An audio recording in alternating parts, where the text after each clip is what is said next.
আসসালামু আলাইকুম। এখন শুনবেন সংবাদ শিরোনাম। কিছুক্ষণ পর চীনের প্রেসিডেন্টের সঙ্গে বাংলাদেশের প্রধানমন্ত্রীর বৈঠক, দ্বিপাক্ষিক বিভিন্ন বিষয়ে আলোচনার ইঙ্গিত, সম্পর্ক নতুন উচ্চতায় নিতে 13টি।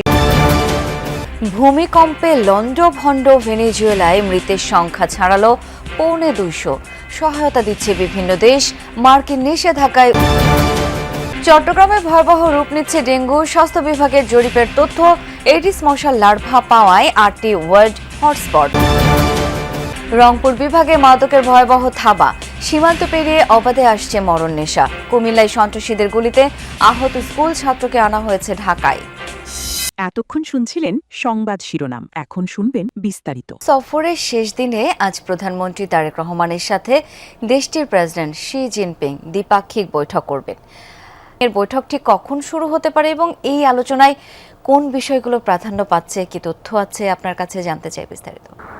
ধন্যবাদ। মূলত শি জিনপিং বৈঠকটি আরও আধা ঘন্টা পর শুরু হবে। স্থানীয় সময় সকাল 10:30 নাগাদ সেই বৈঠকটি শুরু হবে এবং যার ফলে এখন মূলত national congress people's standing committee chairman, তার সঙ্গে বৈঠক হচ্ছে প্রধানমন্ত্রী এবং সেই বৈঠক এরই মধ্যে চলছে এবং সেই বৈঠকে এবং আরও একসঙ্গে কীভাবে কাজ করতে পারে সেসব বিষয় নিয়ে আলোচনা হচ্ছে। আর শি জিনপিংয়ের সঙ্গে যে বৈঠক, সেটি বেশ আলোচিত বৈঠক। সেই বৈঠকে বাংলাদেশের অবকাঠামোগত সাহায্য এবং সেই সঙ্গে বাংলাদেশের বিনিয়োগ বাড়ানোর ক্ষেত্রে চীনের রাষ্ট্রপতির সহযোগিতা চাওয়া হবে বাংলাদেশের প্রধানমন্ত্রীর পক্ষ থেকে। এবং সেই সঙ্গে আপনি জানেন গতকাল 13টি সমঝোতা স্মারক চুক্তি হয়েছে এবং চীনের প্রেসিডেন্টের সঙ্গে যে বৈঠকে 1টি বা 2টি সমঝোতা স্মারক চুক্তি হওয়ার এক ধরনের সম্ভাবনা রয়েছে, যেটি এখনো নিশ্চিত নয়। তবে সেই বৈঠকে মূলত বাংলাদেশের এবং অর্থনৈতিক পুনরুদ্ধারে বাংলাদেশ সরকারের যে পরিকল্পনা, সেই পরিকল্পনা সম্পর্কে চীনের প্রেসিডেন্টকে ব্রিফ করা হবে এবং সেই সঙ্গে চীনের সহযোগিতা চাওয়া হবে। যেন চীন বাংলাদেশে শুধুমাত্র অবকাঠামোগত উন্নয়ন নয়, চীনের ব্যবসায়ীরা যেন বাংলাদেশে বিনিয়োগ করতে পারেন এবং সেই সঙ্গে চীন বাংলাদেশের বেশ কয়েকটি বড় বড় প্রকল্প সামনের দিনে চলমান আসবে, সেরকম একটি পরিকল্পনা বর্তমান সরকার রয়েছে। তার মধ্যে তিস্তা মহাপরিকল্পনা রয়েছে, ব্যারেজ,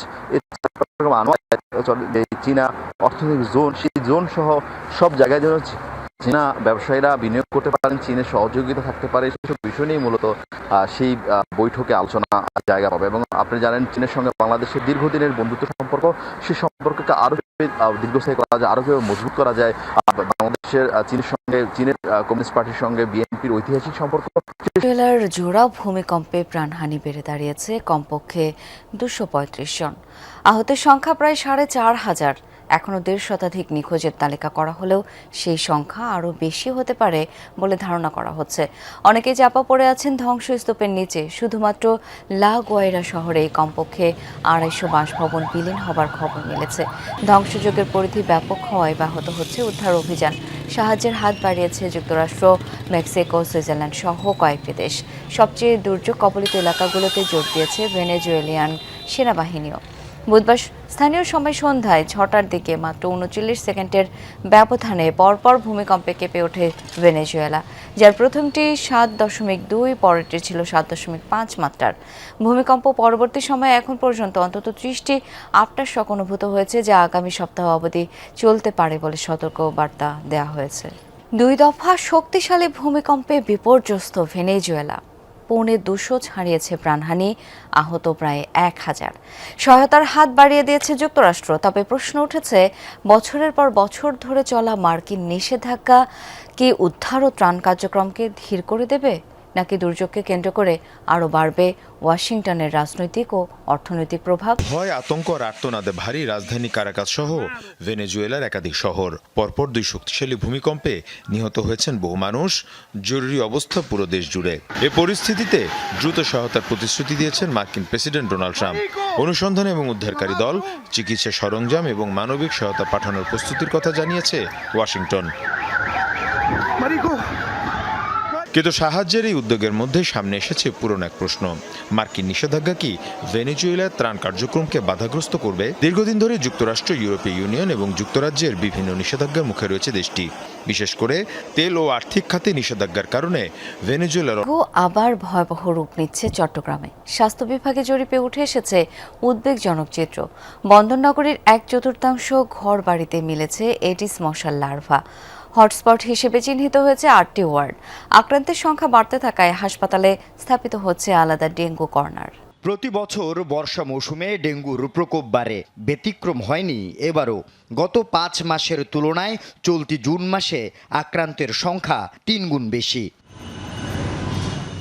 সম্প্রতি চট্টগ্রামে স্বাস্থ্য বিভাগের করা জরিপে দেখা যায়, ডেঙ্গু ও চিকুনগুনিয়ায় রোগের বাহক এডিস মশার উপস্থিতি স্বাভাবিক ঝুঁকিসীমার চেয়ে বেশি। জরিপে 370টি বাড়ির মধ্যে 1/4 বাড়িতে মিলেছে এডিসের লার্ভা। বন্দরনগরীর 41টি ওয়ার্ডের মধ্যে 8টিকে হটস্পট হিসেবে চিহ্নিত করা হয়েছে। এর মধ্যে সবার শীর্ষে উত্তর কাট্টলী ও পাঁচলাইশ। পতেঙ্গা, বায়েজিদ, বাকলিয়া এবং পাহাড়তলি কিছু জায়গা আমাদের ঝুঁকিপূর্ণ আছে। ওখানে অনেক বেশি লার্ভা পেয়েছে, বেশি ঝুঁকি পাওয়া যায়। আমরা সাথে ওখানে বেশি বেশি করে ওষুধ ছিটানোর জন্য, ফগিং করার জন্য আমরা পরামর্শ দিয়েছি।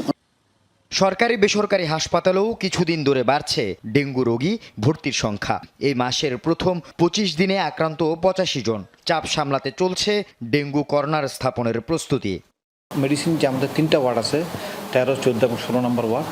প্রত্যেকটা ওয়ার্ডে আমরা ডেঙ্গু কর্নার করেছি। আপনারা গেলে দেখবেন মহিলাদের জন্য আলাদা, পুরুষদের জন্য আলাদা। ডেঙ্গুর যে ম্যানেজমেন্ট, যে ট্রিটমেন্ট প্রোটোকল, এটা যেন 100% মেনটেন করা হয়, এটার উপর আমরা জোর দিচ্ছি। নালা, ডোবা, জলাশয়ে বা ঘরের ভেতরে বাইরে পানি জমে থাকে এমন সব স্থানে মিলছে এডিস লার্ভার উপস্থিতি। মশা নিধনে কার্যকর কীটনাশক ছিটানোর দাবি সাধারণ মানুষের। না, ওখানে কোনো মশার ওষুধ এখনো মারে নাই। তো এখন বর্ষাকালে তো মশার উৎপাত হয়। দেখেছি তো অনেক আগে, এখন তো আর করে না। আর আমাদের চাই মাদক বিরোধী মানববন্ধনে অংশগ্রহণকারীদের বাড়ি ঘরে হামলা ও স্কুল শিক্ষার্থী ইথার আহমেদ প্রেম গুলিবিদ্ধের ঘটনায় একজনকে গ্রেপ্তার করেছে পুলিশ। রাতে শহরে অভিযান চালিয়ে তাকে গ্রেপ্তার করা হয়। এর আগে বৃহস্পতিবার সন্ধ্যায় কোতোয়ালি মডেল থানায় 6 জনের নাম উল্লেখ ও অজ্ঞাত কয়েকজনকে আসামি করে মামলা করেন ইথারের বাবা। পুলিশ জানায়, বৃহস্পতিবার সকালে কাটাবিল এলাকায় মাদক বিরোধী মানববন্ধনের আয়োজন করেন স্থানীয়রা। কর্মসূচি শেষ হলে হঠাৎই অংশগ্রহণকারীদের বাড়িঘরে হামলা, ভাঙচুর ও গুলি চালায় একদল দুর্বৃত্ত। এ সময় স্কুল থেকে বাড়ি ফেরার পর 6ষ্ঠ শ্রেণীর শিক্ষার্থী ইথার আহমেদ প্রেম গুলিবিদ্ধ হয়। আহত হয় অন্তত 5 জন। ইথারকে কুমিল্লা মেডিকেল কলেজ হাসপাতালে ভর্তি করেন স্থানীয়রা। অবস্থার অবনতি হলে উন্নত চিকিৎসার জন্য তাকে পাঠানো হয় ঢাকা মেডিকেলে। বুধবার রাতে তুচ্ছ ঘটনা নিয়ে সংঘর্ষে জড়ায় স্থানীয় দুটি গ্রুপ। ধারণা, সেই ঘটনার জেরেই হামলা করে এক পক্ষ। ঘটনায় যদি বলি, গত রাতে পুলিশ অভিযান চালিয়ে একজনকে গ্রেপ্তার করার বিষয়টি আমাদেরকে নিশ্চিত করেছেন এবং আমি এখন যেই জায়গাটিতে রয়েছি, আসলে এই জায়গাটি কিন্তু আসলে কাটাবিলের সেই রাস্তার মাথায়, এখান থেকেই কিন্তু আসলে ঘটনার উৎপত্তি। গেল মঙ্গলবারে কিন্তু এই